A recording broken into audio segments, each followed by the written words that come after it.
Hello student, बघा विद्यार्थी मित्रांनो, आपण आपल्या मागच्या व्हिडिओमध्ये फंडामेंटल क्वांटिटीज काय राहतात हे एक्सप्लेन केलं होतं. फंडामेंटल क्वांटिटीजमध्ये आपण पाहिलं की अशा क्वांटिटीज की ज्या क्वांटिटी मेजरमेंटसाठी दुसऱ्या कोणत्याच क्वांटिटीवर डिपेंड नसतात, अशा क्वांटिटीला आपण कोणत्या क्वांटिटी म्हणायचो? Fundamental quantities. आपण पाहिलं होतं की फंडामेंटल क्वांटिटीजचे आपल्याला 7 टाइप्स जे आहेत ते माहिती होते. 7 टाइप्स म्हणण्यापेक्षा 7 प्रकारच्या फंडामेंटल क्वांटिटीज आहेत हे आपण पाहिल्या. मग मागच्या व्हिडिओ जर तुम्ही पाहिलं नसेल तर तुम्ही एकदा पुन्हा आपल्या डिस्क्रिप्शनमध्ये मी लिंक देईन तुम्हाला, त्या लिंकवरती जाऊन तुम्ही मागचा व्हिडिओ पाहू शकता. त्यामध्ये तुम्हाला 7ही फंडामेंटल क्वांटिटीज जे आहेत त्या मी एक्सप्लेन केलेल्या आहेत. तरीही पुन्हा एकदा तुम्हाला एक रिकॅप म्हणून मी त्या फंडामेंटल क्वांटिटीज पुन्हा सांगतो. तर आपल्या ज्या 7 फंडामेंटल क्वांटिटीज होत्या त्या क्वांटिटीज होत्या, त्यातली पहिली क्वांटिटी होती लेंथ, दुसरी होती मास, त्यानंतर तिसरी क्वांटिटी होती आपली टाइम, चौथी क्वांटिटी जी होती ती होती टेम्परेचर, पाचवी क्वांटिटी जी होती ती होती इलेक्ट्रिक करंट, सहावी क्वांटिटी जी होती ती होती ल्युमिनस इंटेन्सिटी, आणि सातवी आणि शेवटची जी क्वांटिटी होती तिचं नाव होतं अमाऊंट ऑफ सबस्टन्स. तर ह्या 7ही क्वांटिटीज आपण मागच्या लेक्चरमध्ये एक्सप्लेन केलेल्या होत्या. आता बघा, मी तुम्हाला मागच्या लेक्चरमध्ये सांगितलं होतं आणि आताही सांगतो की या 7 फंडामेंटल क्वांटिटीजच्या व्यतिरिक्तही आणखी 2 अशा क्वांटिटीज आहेत की ज्या क्वांटिटी ॲक्च्युअलमध्ये फंडामेंटलमध्ये मोडतात पण आपण त्यांना फंडामेंटल म्हणत नाही. मग अशा क्वांटिटीजला आपण काय म्हणतो? समजा आपण एक उदाहरण पाहू. आपण एखादा पेपर लिहितो, समजा मॅथचा वगैरे किंवा तुमच्या आवडत्या विषयाचा आपण एखादा पेपर लिहितो. मग पेपर लिहिताना पेपरमध्ये आलेले क्वेश्चन्स आपल्याला पूर्णपणे येतात. आपण भरपूर पेपर लिहिला, मग जी अँसर शीट आपल्याला दिली होती, प्रोव्हाइड केलेली होती, समजा ती पूर्णपणे भरून ओके झाली, पूर्ण आपण लिहून घेतली अँसर शीट, पण तरीही आता आपली इच्छा आहे पेपर आणखी लिहावा. मग अशा केसमध्ये आपण हातावरती पेपर लिहिणार नाही. आता आपण काय म्हणतो सरांना? Sir supplement supplement supplement. जो जरा काय पाहिजे म्हणतो आपल्याला? सप्लिमेंट पाहिजे. म्हणजे काय की जेवढ्या क्वांटिटीज आपल्याकडे ऑलरेडी आहेत त्या क्वांटिटीजमध्ये आपलं भागलं नाही, आपल्याला आणखी काहीतरी क्वांटिटीची गरज आहे, म्हणून आपण काय म्हणलो? सप्लिमेंटरी क्वांटिटीज घेतो. जसं आपण एक्झाममध्ये सप्लिमेंटरी घेतो, मग तशा त्या सप्लिमेंटरी क्वांटिटीज ज्या आपल्याला आज पाहायच्या आहेत तर त्या सप्लिमेंटरी क्वांटिटी 2 आहेत. आता ह्या 2 सप्लिमेंटरी क्वांटिटी कोणकोणत्या आहेत तर ते पहा. त्यातली पहिली क्वांटिटी आहे तुमची किंवा पहिली आहे ती आहे प्लेन अँगल. कोणता आहे पहिली सप्लिमेंटरी क्वांटिटी? Plain angle. आणि दुसरी सप्लिमेंटरी क्वांटिटी आहे सॉलिड अँगल. 2च आहेत त्या, त्याच्यामुळे सोप्या आहेत एकदम. कोणत्या कोणत्या आहे? एक आहे प्लेन अँगल आणि एक कोणता आहे? एक आहे तुमचा सॉलिड अँगल. आता यांचे आपण युनिट वगैरे लिहून घेऊ आणि यांचेच काय लिहून घेऊ आपण? सिम्बॉल. तो मी आता ब्रॅकेट बनवला असा, इथे काय लिहिलं मी यांचं युनिट आणि इकडे यांचं काय लिहिलं मी? सिम्बॉल.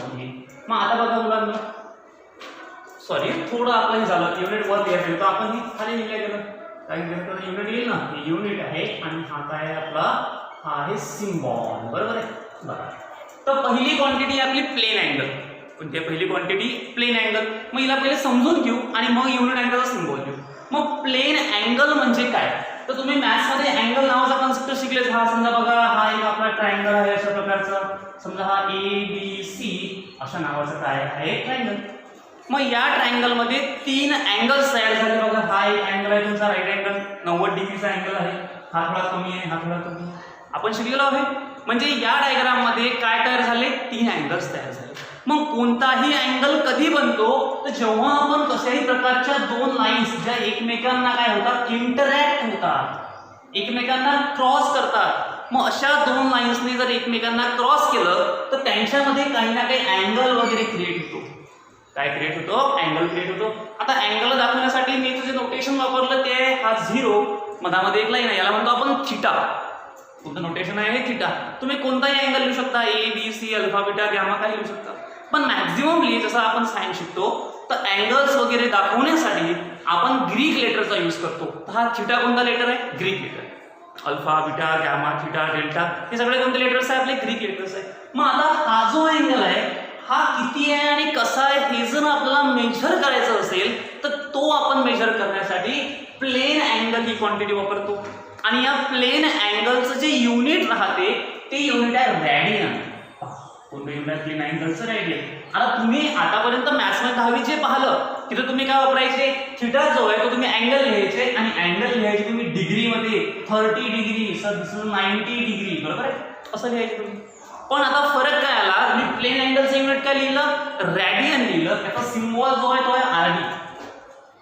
काय सिम्बॉल याचा RD, रॅडियन. कोणता सिम्बॉल आहे याचा RD, कशासाठी आहे तो रॅडियनसाठी. आता बघा 30 डिग्री काय आहे तुमचा अँगल आहे. आता आपण डिग्री म्हटलं पण युनिट काय लिहिलं रॅडियन लिहिलं. मग आता याला कॅल्क्युलेट कसं करतो आपण किंवा कोणताही अँगल कसा फाइंड करतो तर ते बघा. मग अँगल फाइंड करताना सगळ्यात पहिलं आपलं गरजेचं काय की आपण काय करू बघा, एक प्रकारचं समजा एखादा सर्कल कन्सिडर करून घेऊ. काय काढून घेतो आपण अशा प्रकारचं एखादं सर्कल काढलं. आता तुम्हाला सगळ्यांना माहिती आहे की हे जे डिस्टन्स आहे एवढं ही काय असते सर्कलची रेडियस राहते. काय राहते सर्कलची रेडियस. आणि समजा तुमची बॉडी या A पॉइंट पासून अशी या B पॉइंट पर्यंत आली. कुठं गेली बॉडी A पॉइंट पासून B पॉइंट पर्यंत. तर एवढा हा जो भाग तयार झाला तुम्ही याला म्हणता आर्क. काय म्हणतो आपण त्याला आर्क म्हणतो. मग अँगलला फाइंड करताना काय करायचं तर या आर्कची लेंथ घ्यायची. काय घ्यायची आर्कची लेंथ. समजा ती आर्कची लेंथ लिहिली तो S. काय लिहिलं मी आर्कची लेंथ किती लिहिली S एवढी काय लिहिली आर्कची लेंथ लिहिली. मग तुमचा जो प्लेन अँगल आहे तो अँगल तुम्ही कसा लिहिणार तर तो अँगल जो आहे समजा हा थिटा एवढा अँगल आहे मुलांना. किती अँगल आहे तुमचा थिटा एवढा काय आहे अँगल आहे. मग अशा केसमध्ये जो अँगल असतो आपला हा अँगल काय राहतो तर अँगल राहतो तुमचा simply arc length upon its radius. काय लिहितो आपण arc length upon its radius. म्हणजे आर्कची लेंथ लिहा आणि त्या लेंथला रेडियसने काय करा डिवाइड करा. जो रेशो मिळेल तो तुमचा कोणता असेल अँगलचा रेशो. कोणता रेशो असेल तो अँगलचा रेशो असेल. त्यासाठी बरोबर आहे. आता जर असं लिहायचं झालं मॅथमॅटिकल फॉर्म मध्ये तर आपण कसं लिहू ते बघा. अँगल किती आहे सांगा मुलांना थिटा एवढा अँगल आहे. तुमच्या आर्कची लेंथ बघा A पासून B काय आहे तुमचा एक आर्क आहे. बघा मॅथमॅटिक्स मध्ये आपण सर्कल घेतला त्यातला एक लहानसा पोर्शन जर आपण असा कट केला तो वरचा जो पोर्शन उरतो त्याला आपण काय म्हणतो आर्क. आर्कची लेंथ किती आहे मुलांना S एवढी काय आहे आर्कची लेंथ. आणि त्याची रेडियस किती आहे R एवढी काय आहे रेडियस. बघा ही घेणे काय आणि ही घेणे काय कसं असेल सारखं. कारण सर्कलची रेडियस सगळ्या ठिकाणी कशी राहते कॉन्स्टंट राहते. मग थिटा इक्वल्स टू काय झालं R. काही लोक याला असं लिहितात S इक्वल्स टू R. ते चालेल काय फरक पडणार कन्वर्शन करून दिला आपण त्याला. बरोबर आहे. म्हणजे काय की प्लेन अँगल काढताना आपल्याला दोन गोष्टी माहिती असल्या पाहिजे. एक आर्क लेंथ आणि दुसरी गोष्ट ती म्हणजे काय त्याची रेडियस. या दोन गोष्टीवरून आपण जो अँगल काढू त्या अँगलचं युनिट आपण यूज करू रॅडियन. सिम्बॉल करायला तुमचा RD. तर हा तुमचा काय पहिला पॉईंट होता आपला कशामधला सप्लिमेंटरी अँगल्स मधला. आता आपण बघू दुसरी सप्लिमेंटरी क्वांटिटी. मग दुसरी जी आपली सप्लिमेंटरी क्वांटिटी आहे ती आहे कोणता अँगल सॉलिड अँगल. कोणत्या दुसरी सप्लिमेंटरी क्वांटिटी सॉलिड अँगल. या सॉलिड अँगलचं जे युनिट आहे ते आहे स्टे रॅडियन. काय युनिट स्टे रॅडियन.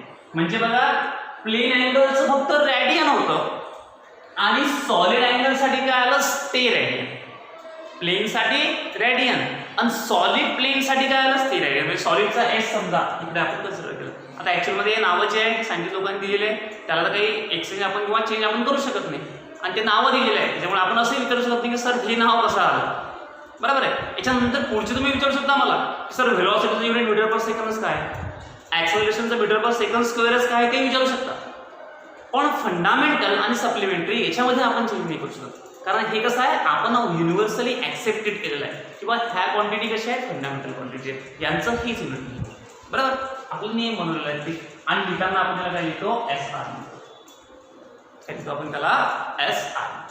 मग आता बघा आपल्याकडे काय आलं तर सॉलिड अँगल आला. त्याचं युनिट काय आहे आपलं स्टे रॅडियन. काय सॉलिड अँगलचं युनिट आपलं स्टे रॅडियन. काय सॉलिड अँगलचं युनिट आहे. मग आता स्टे रॅडियन जेव्हा सॉलिड अँगलचं आपलं युनिट आहे तेव्हा सॉलिड अँगल कशा प्रकारे कॅल्क्युलेट करावा हे आपल्याला आलं पाहिजे. मग सॉलिड अँगल कॅल्क्युलेट करताना पुन्हा आपली मागची स्टेप बघा. हे समजा एक कसं आपण सर्कल कन्सिडर केला किंवा स्पियर कन्सिडर केला साधा. पण आता बघा मुलांना काय आहे की हा जो स्पियर आहे इथं आपण कन्सिडर केलेला हा स्पियर पूर्णपणे भरीव आहे. समजा कसा आहे पूर्णपणे भरीव. कसा आहे तुमचा स्पियर पूर्णपणे भरीव. भरीव म्हणजे काय पूर्णपणे सॉलिड आहे. कसा आहे पूर्णपणे असा सॉलिड पूर्ण पॅक. याच्यामध्ये ही झाली आपली रेडियस ही झाली दुसरी रेडियस आर आहे, आर आहे, आणि एवढा आपला काय झाला आर, समजा हा ए बी, आणि हा काय तयार झाला मुलांना आपला अँगल किती थीटा, काय तयार झाला आपला अँगल थीटा. आता अशा केसेसमध्ये सॉलिड अँगल येतो. सॉलिड म्हणजे काय बघा, मग साधी लाईन होती आपली अशी अशी, आता हा कोणता आहे सॉलिड. सॉलिड कसा बघा, समजा कन्सिडर करा आपल्याकडे एखादा ऍपल आहे, सेफ आहे आपल्याकडे एखादा सफरचंद, आपल्याकडे एखादं ऍपल आहे. आता ते ऍपल समजा स्पिरिकल शेपमध्ये आपण कन्सिडर करू, ॲज युजली स्पिरिकल शेपमध्ये आहे, स्पिरिकल शेपमध्ये. मग आता ते स्पिरिकल शेपमध्ये जे ऍपल आहे ते पूर्ण भरीव आहे आतमधून, पोकळ आहे का ते, कसं आहे भरीव. मग तुम्ही काय केलं की त्या ऍपलची एक अशी खाप कापली, अशी समजा चौकुट्टी काय काढली, त्याच्यामधली एक अशी खास बाहेर काढली, त्याला कापलं आपण चाकून. कसं कापलं, ऍपल घेतलं, 1 2 3 4 4 मार्किंगच्या आतमध्ये लावल्या, आणि ती एक फोड अशी बाहेर उचलली. त्या ॲपलला तेवढं होल तयार होईल, छिद्र क्रिएट होईल, आणि तेवढी ॲपलची फोड काय येईल अशी बाहेर येईल, आतमधून पूर्ण पांढरी अशी आणि बाहेरून लाल, अशा प्रकारची. मला अशा प्रकारची अशा प्रकारची तुम्ही एक फोड त्या ॲपलची काय काढली बाहेर काढू शकतो आपण. ही पूर्णच्या पूर्ण कशी असेल मुलांना, अशी भुली असेल. फरक पहा काय याच्यामधला, हा पोर्शन सर व्हाईट कलरचा असेल, ऍपल आतमध्ये कोणतं राहते, पांढऱ्या कलरचं राहते. काही वेळानं हवेत ठेवल्यावर मग ते थोडंफार कलर चेंज करते, रिएक्शन करते हवेसोबत, ती गोष्ट आपल्याला पाहिजे बघा. मग एवढी आहे रेडियस, एवढी आहे रेडियस, आणि हा वरचा भाग आहे मुलांना, वरचा भाग वेगळ्या कलरचा असेल. जर तुमचा ऍपल थोडा रेडिश कलरचा असेल तर रेडिश आहे, बरोबर आहे, किंवा ऍपल थोडं तुमचं ग्रीन वगैरे कलरचं असेल, थोडंफार येलो मधून ग्रीन कलरचं, तो कोणता पोर्शन राहील, ग्रीन कलरचा. आपण कन्सिडर करू की हा पोर्शन रेडिश कलर आहे, रेड कलरचा आहे, हा वरचा पोर्शन, आणि ही पांढऱ्या कलरची जी आहे ती काय आहे तुमची रेडियस. मग सॉलिड अँगल कसा लिहिता, तर सॉलिड अँगल साठी फॉर्म्युला पुन्हा तोच प्लेन अँगलचा, पण त्याच्यामध्ये थोडा चेंज आहे. कसा चेंज आहे बघा, तर सॉलिड अँगल इज इक्वल्स, तिकडे काय होतं पहिले आर्क लेंथ अपॉन रेडियस, इकडे आहे एरिया ऑफ आर्क, काय एरिया ऑफ आर्क अपॉन रेडियसचा काय आहे, काय एरिया ऑफ आर्क, आर्कच्या पुढे एरिया, आर्क सरफेस लिहिला, काय लिहा आर्कच्या पुढे एरिया ऑफ आर्क सरफेस, काय आर्क सरफेसचा एरिया अपॉन काय रेडियसचा स्क्वेअर. मग आता आर्क सरफेसचा एरिया कसा काढायचा, तर बघा हा एक प्रकारे आपला स्पियर, हा एक प्रकारे आपला स्पियर. मग स्पियरचा एरिया काय असतो, तर स्पियरच्या एरियाचा फॉर्म्युला आपल्याला माहिती आहे, काय स्पियरचा एरिया 4πr², हा काय असतो स्पियरचा एरिया राहतो, आणि अपॉन रेडियसचा काय आहे स्क्वेअर, म्हणून आरचा काय लिहिलं स्क्वेअर, r² काय झाला कॅन्सल, आणि सॉलिड अँगल किती उरला तुमचा 4π, युनिट काय आहे स्थिर, काय म्हणतात तुमचं स्थिर एरिया. म्हणजे हा जो तुमचा अँगल आला, हा अँगल सॉलिड अँगल आहे. मघाचा जो अँगल आपण पाहिला होता तो कोणता अँगल होता, प्लेन अँगल होता. तर अशा तुमच्या ह्या दोन सप्लिमेंटरी क्वांटिटीज आहे किंवा युनिट्स आहे की ज्यांचा उपयोग आपण करतो कशासाठी, फंडामेंटल क्वांटिटीच्या व्यतिरिक्त क्वांटिटीज. प्लेनसाठी रेडियन वापरायचं आणि सॉलिडसाठी काय वापरायचं, स्थिर एरिया. सॉलिडमध्ये नेहमी लक्षात घ्या, आरचा एरिया घ्यायचा, वरच्या भागाच्या सरफेसचा एरिया, आणि त्याला रेडियसच्या स्क्वेअरनं डिवाइड करायचं.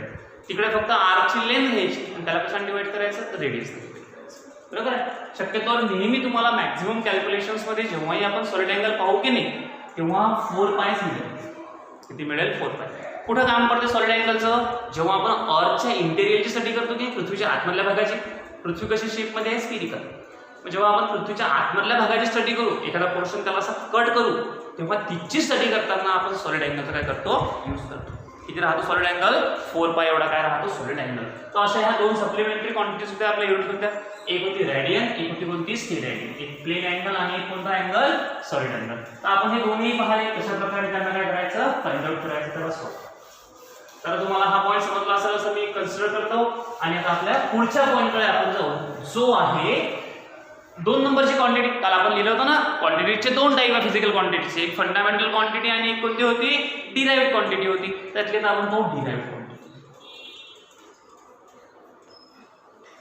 कोणती क्वांटिटी पाहिजे आपल्याला, डिराइव्ड क्वांटिटी.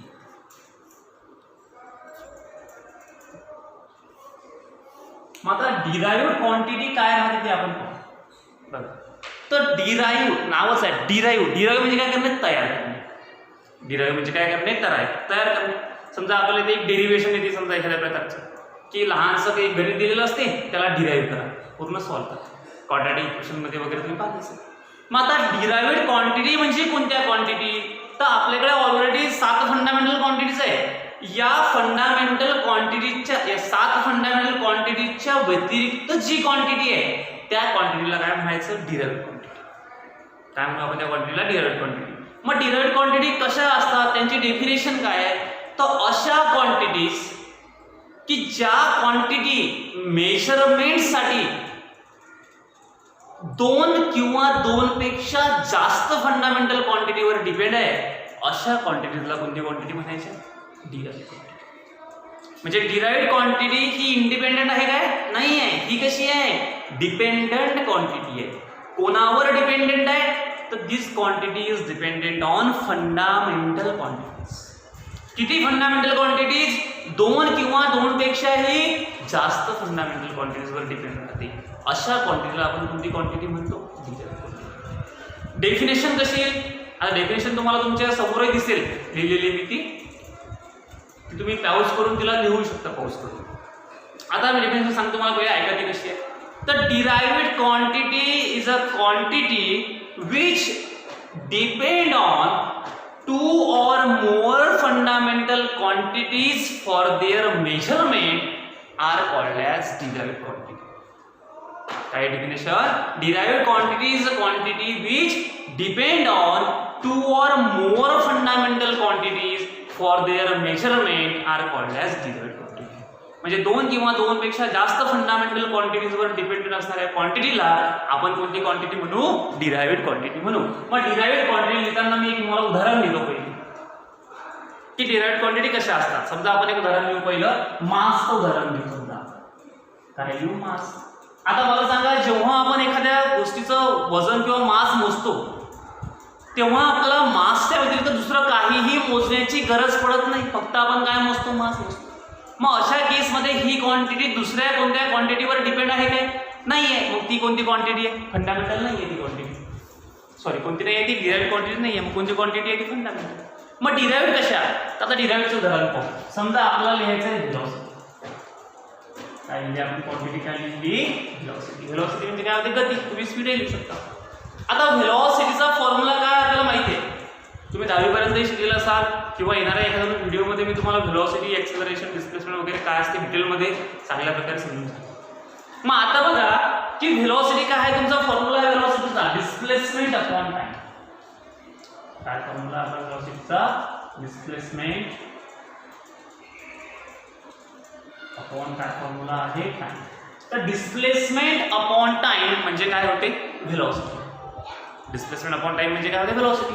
आता डिस्प्लेसमेंट म्हणजे ऍक्च्युअल मध्ये समजा आपण जर कन्सिडर केलं तर आपण स्केलर वेक्टर नाही पाहू शकते, फक्त क्वांटिटी पाहतो.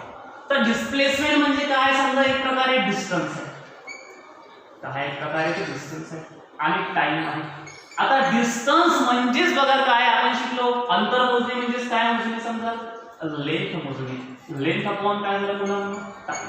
आता मला सांगा, व्हेलॉसिटी मेजर करताना किती गोष्टी लागल्या, लेंथ लागलं आणि काय लागलं, टाइम लागला. किती गोष्टी लागल्या आपल्याला, 2.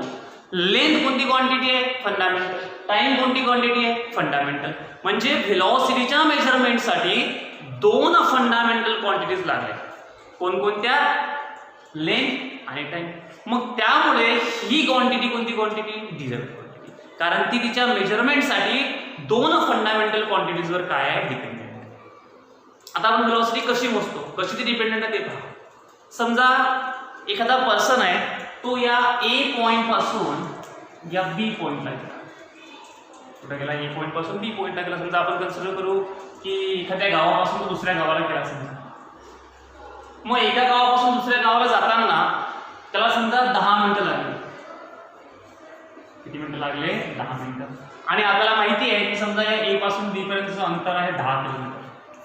किती अंतर आहे? समजा ते 10 किलोमीटर अंतर आहे आणि त्याला जायला किती वेळ लागला? 10 मिनिटं लागला.